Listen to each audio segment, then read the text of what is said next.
நபி அவர்கள் அடிக்கடி உணவாக எடுத்துக்கொண்ட 10 முக்கியமான உணவுகளின் விவரங்களை பார்க்க போகிறோம். அத்திப்பழம் சொர்க்கத்தில் இருந்த ஒரு பழம் என்று குறிப்பிடப்படுகிறது. நபி அவர்களுக்கு மிகவும் பிடித்த பழமும் கூட இதுதான். வயிற்று கோளாறுகள், பைல்ஸ், மூட்டு வலி போன்றவை குறைய இது உதவுகிறது. மனிதனின் எலும்புகளுக்கு வலிமை தரும் பல்வேறு போஷகங்கள் இதில் அடங்கியுள்ளன.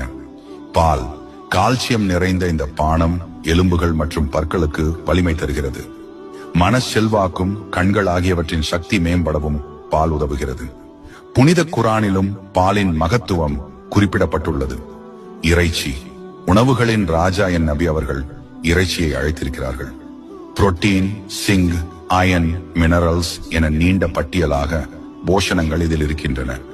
எலும்புகளுக்கு தேவையான சக்தியும் நோய் எதிர்ப்பு திறனும் இறைச்சி தருகிறது.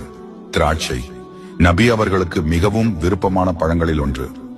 ரத்தம் சுத்திகரிக்கவும் பலவிதமான ஆரோக்கிய நன்மைகள் பெறவும் இது உதவுகிறது. ஈத்தப்பழம் பைபர், விட்டமின்கள், மினரல்கள் ஆகியவற்றால் நிறைந்தது.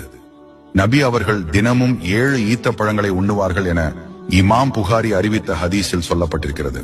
தேன் எல்லா நோய்களுக்குமான ஒரு இயற்கை மருந்துதான் தேன். தினமும் காலை உணவுக்கு முன் ஒரு கண்ணீர் தேனை ஒரு கிளாஸ் வெந்நீரில் கலந்து குடிக்க நபி வழிகாட்டியுள்ளனர். ஒலிவ் எண்ணெய் சொர்க்கத்தில் உள்ள பழங்களில் ஒன்றாக ஒலிவ் எண்ணெயை கூறுகிறார்கள்.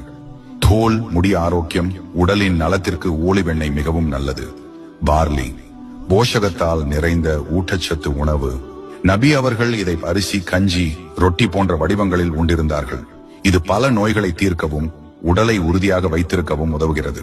தர்பூசணி விட்டமின் சி, மினரல்ஸ் நிறைந்தது.